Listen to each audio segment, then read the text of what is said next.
RER, information.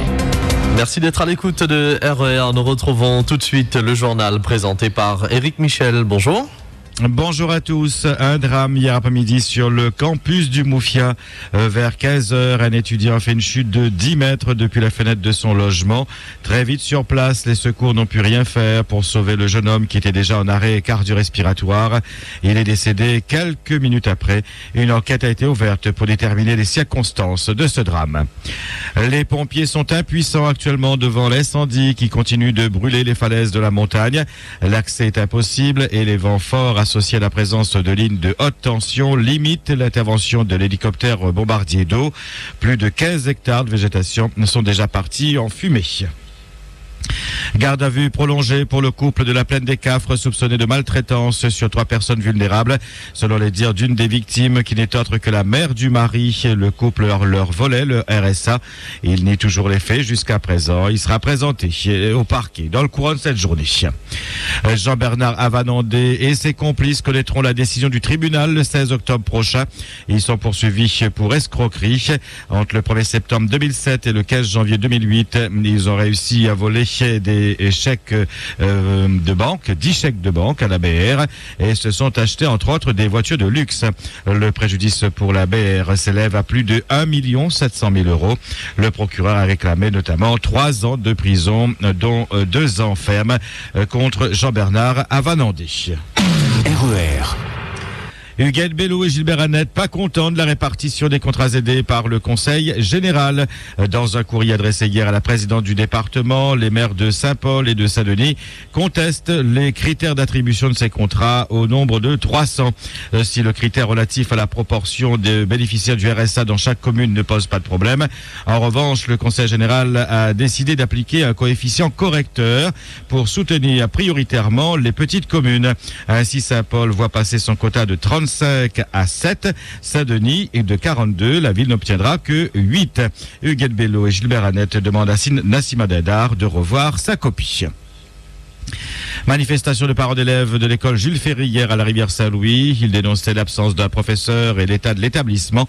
Après une rencontre avec la direction, l'inspection académique et la mairie, il a été décidé qu'une remplaçante serait affectée à la classe jusqu'au mois d'octobre.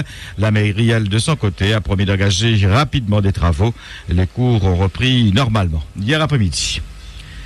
Les chauffeurs de bus de Saint-Joseph ont obtenu satisfaction suite à une réunion avec les représentants de la mairie, du conseil général et de la communauté d'agglomération du Sud. Ils ont obtenu la mise en place d'un agent de sécurité de 5h45 à la fin de soirée.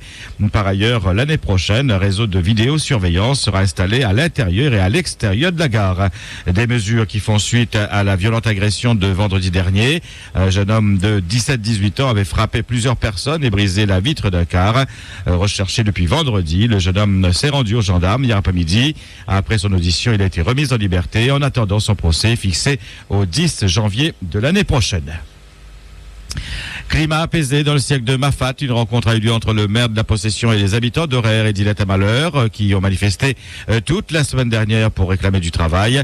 À l'issue de la réunion, 12 emplois ont été accordés sous forme de contrat trajectoire d'une durée d'1 an. Les jeunes seront affectés sur un chantier ONF dans le lit de la rivière des Galets. Et à propos de la sécheresse, Roland Robert a promis la réalisation d'un nouveau captage au lieu dit Trou de Chat.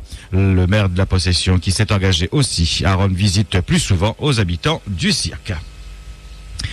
210 800 touristes accueillis à La Réunion au premier semestre, soit plus 5% par rapport au premier semestre 2011, selon l'INSEE.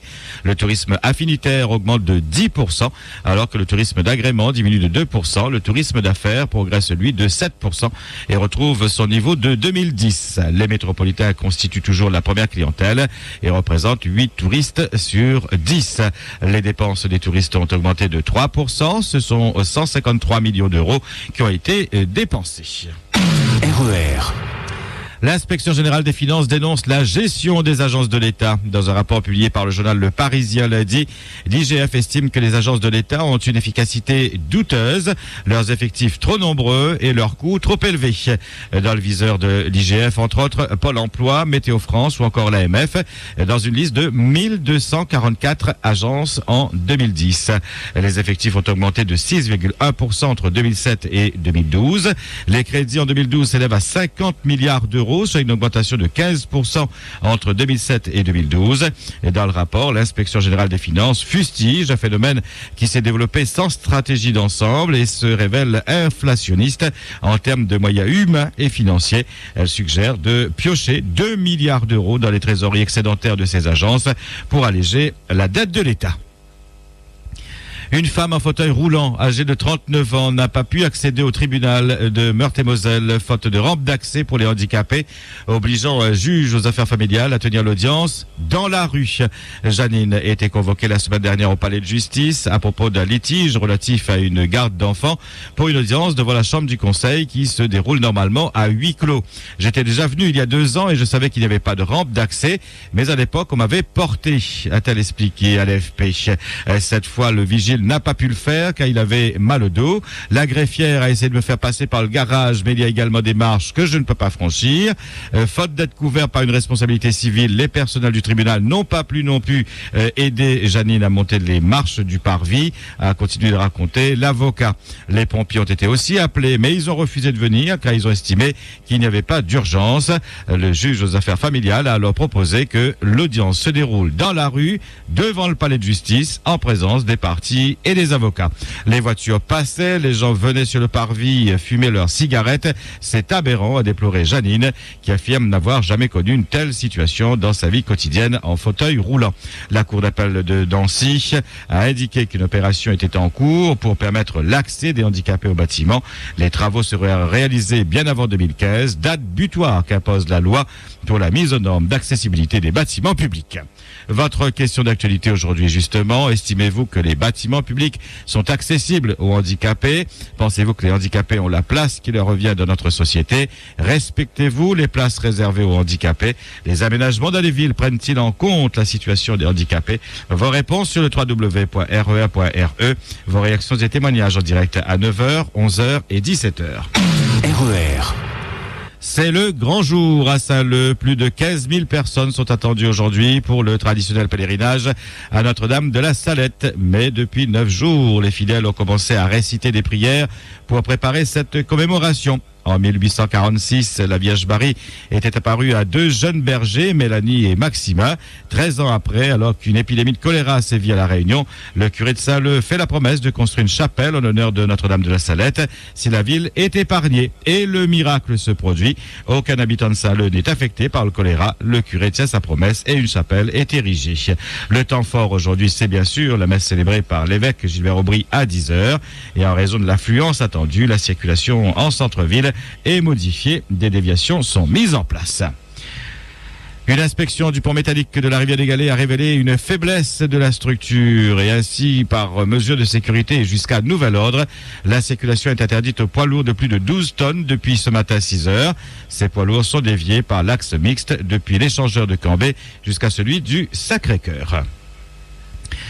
En football, le Paris Saint-Germain très nettement supérieur à Dynamo Kiev qui l'a battu 4-1. Le Paris Saint-Germain qui a donc réussi hier soir ses retrouvailles avec la Ligue des Champions et a montré qu'il avait sa place, toute sa place à ce niveau et le droit aussi d'y nourrir des ambitions. Dans l'autre rencontre, Montpellier s'est incliné devant Arsenal 1-2. RER. 8h10 sur RER, c'est le point final à cette édition. Merci de votre attention. Bonne journée. RER, la radio qui vous transporte sur toute l'île.